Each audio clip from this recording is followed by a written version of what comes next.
안녕하세요. 덕당 철학관 원장 덕당 김영란입니다.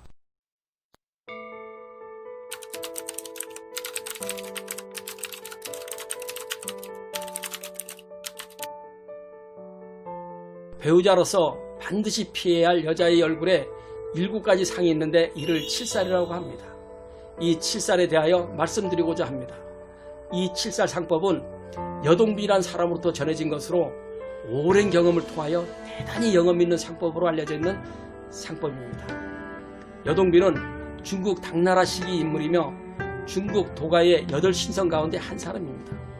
중국 역사상 가장 유명한 신선으로 알려져 있는 분이죠.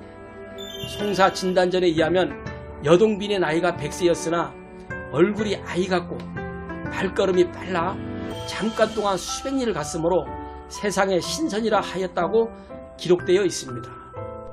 중국 역사상 최고의 신선이 전해준 이 칠살 상법은 사람들이 속이고 속는 혼란과 전쟁터 같은 오늘날에 와서 더욱 중요하게 빛을 발한다고 할 수 있겠습니다. 칠살이란 7가지 죽인다는 살입니다.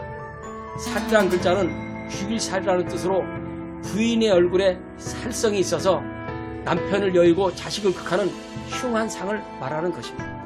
첫 번째 살은 황색 눈동자입니다. 아름다운 여성의 누런 눈동자가 첫 번째 살입니다. 부인의 얼굴이 지극히 예쁘더라도 눈동자가 황색이면 칠살에 해당됩니다. 눈동자가 노랗다면 재물에 인색한 사람인데 재물이 많아도 재앙을 불러일으키는 흉한 상입니다. 이러한 상은 자기에게 주어진 재물은 절대 남한테 나가지 않습니다. 부모나 자식에게도 아주 인색한 사람입니다. 부모나 주변 사람들로부터 도움을 받더라도 은혜를 모르는 사람이라고 할 수 있습니다. 이러한 상은 신경이 예민한 성격이라 마음이 쉽게 상하여 자신에게도 병이 오는 수가 많습니다. 매사 꼼꼼하고 세밀한 면이 많다고 볼 수 있습니다. 따라서 이러한 상을 가진 여성은 무엇보다도 마음을 차분히 먹고 남에게 인정을 베풀려는 마음을 가져야 합니다. 두 번째 살은 입이 작은 것입니다. 얼굴은 큰데 입이 작은 것이 두 번째 살입니다. 입은 받아들이는 기관인데 입이 작다는 것은 받아들이는 용량이 작기 때문에 도량이 작은 것입니다. 이러한 여성은 도량이 작기 때문에 잘 삐친다고 할 수 있습니다. 51에서 63세까지는 2배 이하의 운이 결정됩니다. 입이 얼굴에 비해 지나치게 작으면 중년 이후에 이식주가 불안정하게 됩니다. 여자의 입이 작으면서 후하고 불을 부는 것처럼 뾰족하면 도금무양하게 됩니다. 도금무양이란 남편을 일찍 여의고 홀로 독방을 지키게 된다는 뜻입니다. 여자의 입술이 작으면서 후하고 불을 부는 것처럼 뾰족하며 머리털 또한 누렇다면 이는 필시 매파가 아니면 시첩이 될 상이라고 합니다. 과거에는 매파나 시첩은 아주 천한 직업으로 인식하였습니다. 이러한 입을 가진 여성은 말도 많고 거짓말도 많이 하는 사람입니다. 입이 지나치게 작거나 또 불을 부르듯 뾰족하거나 입술이 뒤집히거나 입술이 기울고 늘어졌구나 입술색이 자색이나 흑색이면 모두 천한 상이 됩니다. 세 번째 살은 코 위에 문양이 있는 것입니다. 코 위의 주름이 세 번째 살입니다. 코 위의 세로주름은 간의 기운이 약한 것이고 코 위의 가로주름은 살성을 지닌 것입니다. 코 위에 가로주름이 나 있는 여성은 당장이라도 누구와 싸우려고 하는 사람입니다. 살기를 띠고 싸우려고 하는 사람의 얼굴이니 이런 상을 가진 사람은 피하는 것이 상책입니다. 네 번째 살은 이반이며 이수가 없는 것입니다. 즉 귀바퀴가 뒤집히고 귓볼이 없는 것이 네 번째 살입니다. 이러한 귀를 흔히 칼귀라고 하는데 칼귀를 가진 여성은 성정이 아주 냉혹하며 저돌적인 행동과 생활태도를 드러냅니다. 배우자나 타인이 간섭이나 통제, 질책 등을 받아들이지 못하고 주변과의 갈등 충돌이 끊임없이 일어나는 흉한 상입니다. 남편을 해롭게 하는데 한 번으로 끝나지가 않습니다. 남편이 출세길을 막는 아주 흉한 상이라고 합니다. 칼기를 가진 여성은 신경이 예민하고 까다로운 성격이라 사소한 일에도 마음을 쉽게 끓이며 대범하게 넘기지를 못합니다. 칠정의 마음을 쉽게 상하여 신경정신과적 질병으로 고생하는 수가 많습니다. 따라서 이러한 칼기를 가진 여성은 평소 마음을 안정시키고 편안하게 해주는 식품을 자주 먹으면서 심신을 편안하게 안정시킬 수 있는 환경 속에서 생활하여야 합니다. 5번째 살은 얼굴색이 은빛입니다. 부인이 얼굴이 지극히 예쁜데 얼굴색이 은빛이면 5번째 살입니다. 부인이 얼굴이 아주 예쁘더라도 얼굴색이 은색이면 살에 해당되는 것입니다. 여기서 말하는 은색이란 황색이 없이 희기만 한 것입니다. 여자의 피부는 흰색을 상격으로 여기지만 반드시 윤기 있는 황색을 띠고 있어야 합니다. 얼굴에 백색이 깊고 황색이 얕으면 아주 음란하고 추한 상입니다. 여인은 희고도 윤택한 황색을 띠어야 바른 것입니다. 그렇지 않은즉 혈이 마른 것으로 음란하고 요절하게 됩니다. 혈이 말랐다는 것은 피가 나무잎같이 말랐다는 뜻입니다. 살결 희기가 눈과 같이 희기만 하면 매우 음란한 여인입니다. 이런 분은 음기가 강한 여자라고 할 수 있습니다.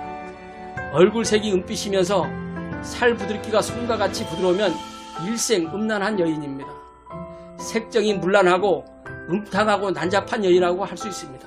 이러한 상을 시에 이르길 얼굴색이 복숭아꽃 같거나 은빛이라면 누가 알리. 아름다운 모습이 오히려 성을 낸 것이니 남편과 자식을 해롭게 하여 하루도 편할 날이 없으니 다만 꽃 파는 거리 버드나무 골목으로 갈 수밖에 없으리라. 이렇게 얘기를 합니다. 버드나무 골목은 곧 화르게를 말하는 것입니다. 얼굴색이 복숭아꽃 같구나. 얼굴색이 은빛이면 남편과 자식에게 큰 재앙이 생기게 됩니다. 6번째 살은 눈썹이 없는 것입니다. 머리카락이 검고 많은데 눈썹이 없는 것이 6번째 살입니다. 눈썹이 드물거나 없으면 아주 고독하고 쓸쓸하게 됩니다. 눈썹은 육친으로는 형제궁이라고 하여 형제 자매를 보는 자리인데 눈썹이 없다는 것은 의지할 수 있는 형제 자매와 인연과 정덕이 부족하고 친구나 동료가 없어서 대부분 생활이 고독하고 쓸쓸하게 지내는 경우가 많습니다. 그리고 눈썹은 주로 어질고 강하고 귀하고 영리하고 어리석음을 분별하는 곳으로 눈썹이 바각하여 마치 눈썹이 없는 것 같은 여성은 아주 교활하고 망정된다고 합니다. 7번째 살은 눈동자가 크고 눈썹이 거친 것입니다. 눈동자가 크고 눈썹이 거친 것이 7번째 살입니다. 눈동자가 크고 눈썹이 거칠면서 마음이 선하지 않으면 험악한 성정으로 주변을 무시하고 저돌적인 행동과 생활 태도를 드러내어 형벌을 범한다고 합니다. 눈썹이 거칠다는 것은 털이 거칠면서 허공을 향해 삐죽삐죽 서 있는 듯한 눈썹입니다. 고추선 털이 많으면 주로 살기인데 성정이 거칠고 포악하며 무례하여 깊이 생각하는 일이 적게 됩니다.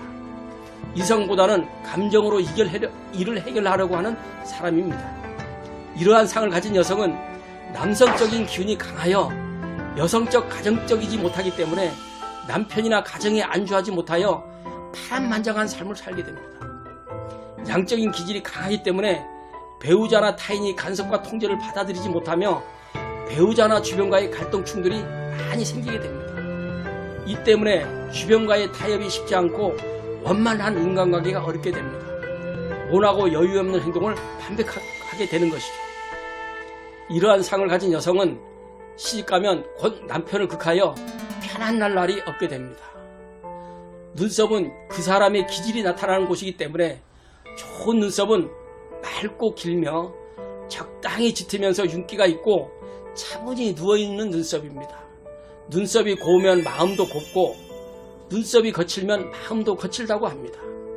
눈썹이 힘차면 성품도 강하고 눈썹이 약하면 성품도 약하다고 보시면 됩니다. 오간이 모두 좋고 얼굴에 잘못됨이 없어도 위의 내용 중 7가지 중에 하나라도 있으면 이는 칠살에 해당하게 되는 것입니다. 상학에서는 신상이 가장 으뜸입니다. 유상무심 상종신멸이라는 말이 있습니다. 상이 있어도 마음이 없으면 상은 마음 따라 없어진다라는 말입니다.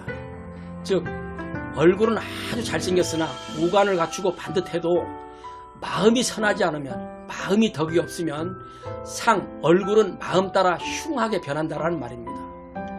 또 무상유심 상종심생이라는 말이 있습니다. 상이 없어도 마음이 있으면 상은 마음 따라 생겨난다는 말입니다. 비록 얼굴은 아주 못생겼으나 오간을 갖추지 못하고 오간은 몰품이 없으나 마음씀이 바르면, 마음의 덕이 있으면 상은 쫓아간다. 마음 따라 다시 예쁘게 새롭게 태어난다라는 말입니다. 이 말은 상학에서는 곧 불변의 진리가 되는 아주 중요한 말입니다. 마음 먹기에 따라 예쁜 얼굴이 흉측하게 변하기도 하고 흉측한 얼굴이 새롭게 예쁘게 변하게 되기도 하는 것입니다. 마음씀이 가장 중요하다는 뜻입니다. 또 신덕식명이라는 말도 있습니다. 마음의 덕을 쌓으면 운명도 바꿀 수 있다는 말입니다. 상학에서는 신상을 가장 중요하게 여깁니다. 자신의 얼굴은 자신이 만들어 나가는 것입니다. 비록 위의 내용과 같은 칠살을 가지고 있는 여성이더라도 항상 마음을 밝게 하고 웃는 얼굴로 마음의 덕을 쌓는다면 자신의 운명을 바꾸어 행복한 삶을 살 수 있을 것이라 생각합니다. 이상입니다. 오늘은 첫 내용이어서 제가 많이 긴장도 되고 말도 많이 이렇게 버벅거렸습니다. 다음 내용부터는 제가 더 말도 예쁘게 잘하고 더 좋은 내용으로 다시 찾아뵙겠습니다. 시청해 주셔서 감사합니다.